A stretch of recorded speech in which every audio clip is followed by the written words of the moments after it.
in this video, I'm gonna show you my new workflow for turning a raw boring music video into something way more engaging by adding VFX using AutoFX. When I started editing music video years ago, my workflow was super slow. It took me around 5 to 6 days just to finish one video. Now I can add VFX to music video in just few hours using this new method and by the help of my latest AutoFX AI plugin. So firstly, you can see I have a raw AutoFX project open up. What we want to do firstly is go to Windows extension, and firstly I like to start off with my plugin Auto-MVE. If you don't already know, this is my latest plugin which allows you to add like VFX to your music videos. So yeah, let's just launch it real quick, and in here we're gonna add the video, and right here we're gonna drop our video. So firstly, let me just do that. So yeah, this is the video, so I'm gonna open this one and hit continue.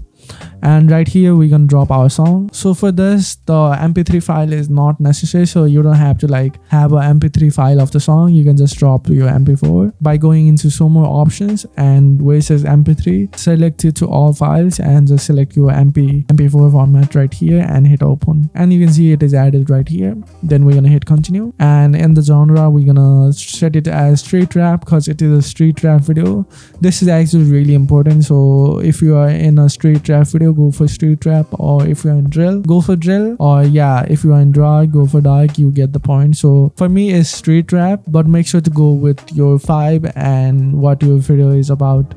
Then we're gonna hit continue, and right here we can configure the effect. You can choose the speed one, but I like to go with quality to get the best results. So if you don't want shake, you can turn this off, but for me I want shake, I want transition, I want vibes, and I also want FX. I don't want color grade though, so we're gonna turn this off. Then we got scene edit detection. I do want the scene edit detection so we can actually like enhance our VFX after. I'm gonna enable this one. Our scene edit detection is like 3x better than the default scene edit detection on After Effects, so it's really accurate. But anyways, right below that we got a slider. It is a level of sauce slider, so I'm gonna turn it up to 10 because I want like heavy VFX in there. Now we're gonna hit process, so it will start processing. So let it do a thing for now. It might take some time. So yeah, it's like a 30-second long video, so it won't take that long for me. But if you are working with 4K file with like a 2-minute or 3-minute video, it can take up to like 15 to 25 minutes. So yeah, have some patience.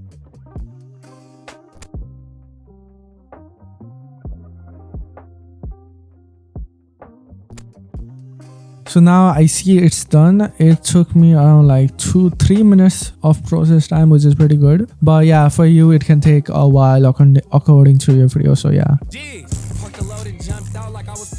Seen it with my own 2 eyes when they was pumping black. Beat they block down instrumental, switch got a drum attack. The bitch a bummer, nigga a bum. Girls, how you fucking at? I done spent a few niggas street. Want you to know I pop. Got niggas scared to whip out poles around me. Niggas know I'm spinning blocks when I was overweight. Chasing shit ain't getting tired. You know I act the fool with the Drakey, but I'm a fully buyer. So you can see that's a pretty good results right there. But yeah, we're gonna go ahead and enhance it more and add more VFX in here. So yeah, Auto-MVE really gives a really good start. If you like do this yourself, it will take a lot of time, but Auto-MVE does it for you. Now we can add some more effect to enhance this. So yeah, I'm done with Auto-MVE, so I'm gonna dock it right here. Start adjusting some of this VFX. So right here I want a shake, it missed it, so I'm gonna, where's the shake? Yeah, this shake's pretty good to me, so yeah, I'm gonna add this one right here as well, like that. It already added a zoom, so that's pretty good.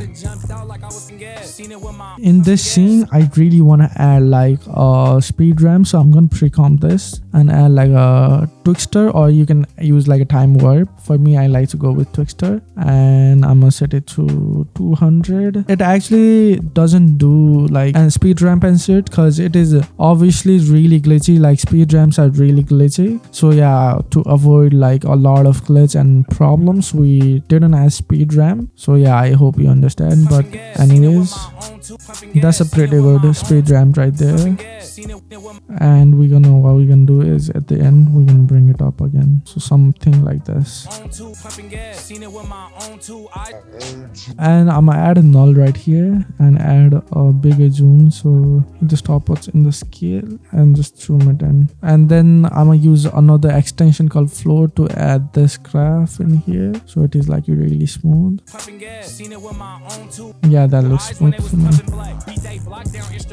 And in this scene, what I like to do is add like a 3D object or anything. So for that, if you want to do it from scratch, I'll link a tutorial in the description. But to speed up the process, I'm going to use my 3D model pack. It comes with like 60 plus 3D models. I use this daily to add like 3D models to my music videos, so I'm gonna use some of these. Maybe something like money floating up, so money floating up or money falling. Let's just grab all of these and see which one works the best. And yeah, let's just drag and drop and see what one works the best for us. Let's just trim it right here, and you can see that easily we have the 3D model in our scene. But to make it more realistic, what I like to do is scale it up, something like this, and then also add a lumetri color right here, lumetri color and basic correction, and just correct it to according to our scene. So yeah, something with the temperature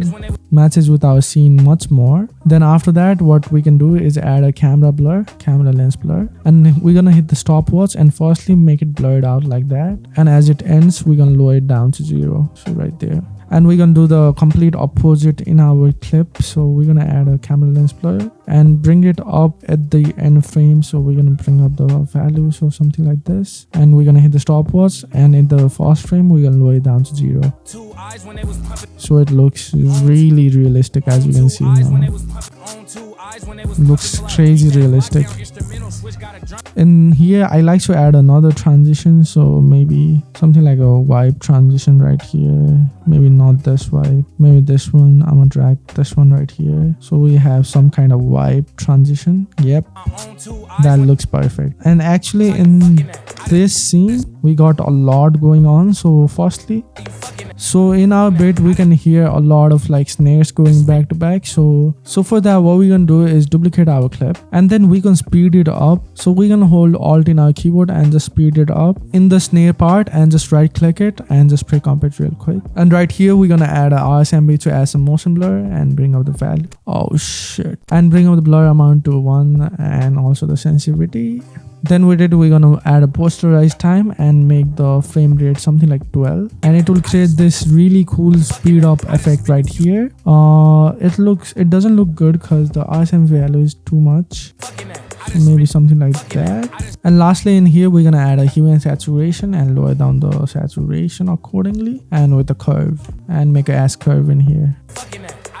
So with the snares we have the speed ramp effect, and at the last we're gonna duplicate this flash and add right here to transition through. Right here we need another sake, so for that let's just copy one of these sakes. So maybe yeah, this sake right here.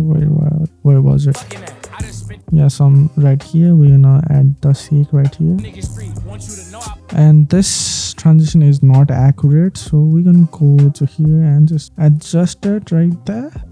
Yeah, something like that. And right here we're gonna add another sake. Just copy this sake right here as well, and then we're gonna make a cut in the scene right here and pre-comp it, and we're gonna hit move all attributes, and right here we're gonna copy the time ramp we did over here. So copy this and paste it right here to have some time ramp effect.